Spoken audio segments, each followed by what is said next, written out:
Hi,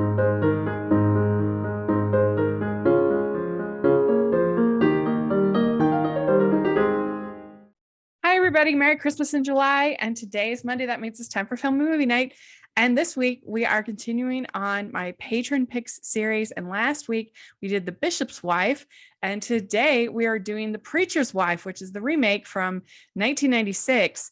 And this is requested by patron Thadeaus. If you want to get a chance to request a family movie night review, then please check out the information in the description. We so appreciate the patrons so much. It allows me to do what I do, and you get lots of fun perks. So I would really appreciate if you check that out. But today we're talking about The Preacher's Wife, and this is a remake of The Bishop's Wife starring Denzel Washington and Whitney Houston. It's a shame they never did an actual romantic comedy together because I think they have such great chemistry, and I think that is the biggest strength of the movie, along with the incredible music. In fact, I almost wonder if they had too good a chemistry that it makes her relationship with Courtney B. Vance feel a little underwhelming when she has such great chemistry with Denzel Washington. And of course, in the original, Cary Grant is the one who falls in love with Loretta Young.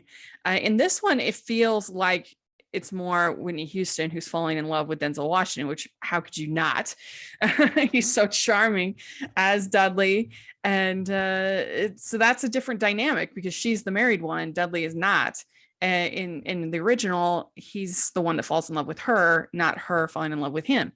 And so basically the story is the same, though. You have her, in this case, married to the preacher who has this small parish in this neighborhood of New York City. And the chapel is falling apart. The heater, the boiler is breaking down. So they don't have heat. And pretty much the only thing they have going for them is the incredible gospel choir, which of course Whitney just crushed it in any of those songs. Who could imagine a king is so beautiful. I think this is the #1 selling gospel album of all time, which is really incredible and deserved. But they have I Believe in You and Me, Joy. They have Something Bigger Than You and I. My Heart is Calling. I Believe in Step by Step. Who Would Imagine a King, which is my favorite song of the whole movie. It's so beautiful. And they have this incredible choir that's along with Whitney Houston. And they just make such beautiful music that even if you didn't like gospel music, I think you would like these songs. And they are in a lot of the movies devoted to the singing. But that's to the film's benefit because the songs are so good. And I almost think that you could make a musical, like a full-on musical on Broadway on The Preacher's Wife. I would definitely see that. I mean, because you'd have to find somebody who could be the next Whitney Houston, but still, I think it would be really good. So that's a thought. The story is pretty similar. Like I said, you've got this reverend who's very concerned about his parish. They try to make it a little bit darker than in The Bishop's Wife. It's not as much about the building of this cathedral and him getting funds. It's about this big conglomerate who wants to turn it into a mega church. That's done by Gregory Hines. And then you also have the neighborhood is falling apart, and the one kid gets arrested, and he has to testify to help the kid. All that kind of detracts from the core message of the movie, which is about the relationship between Henry and God and how it affects his view on the people and sort of his humbling process and also their marriage. And so you end up spending more time with Julia and with Dudley. And so then that makes it feel a little bit weirder when she's kind of emotionally cheating, which you don't feel in the original film because it's not her that's falling in love with Dudley, it's Dudley falling in love with Julia.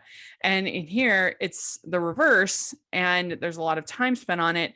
And I think we could have had more time spent with Henry and Julia, and really starting to feel their chemistry and sort of forgiveness arc. Most of the movie is spent away from that marriage conflict, which I think is so strong in the original.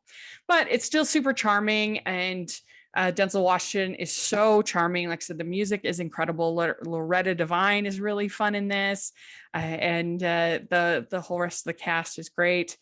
So I really enjoy this film. I really enjoyed watching both of the films. I think they're unique. Like I said, you don't see that many movies about marriage these days that aren't like completely toxic marriages. So these both were refreshing in that way. And I could almost see another remake of this movie because it's been a while, 1996. And I'd be curious to see what an even new adaptation has to say, or even, like I said, a Broadway musical, I think would be perfect for this story. But let me know what you think. Do you like this movie, or do you think it's underrated? Maybe you prefer the original, The Bishop's Wife. I would love to hear your thoughts. Please like this video. Please subscribe to the channel. Please check out the Patreon group. We have a lot of fun there with our Facebook group, with also you get free access to special posts, early releases, and I would just very, very much appreciate the support. And then we also have the merch store, which has tons of fun festive designs. So take a look at that. And I hope that you have a very, very, very Merry Christmas in July, and we'll talk to y'all later. Bye.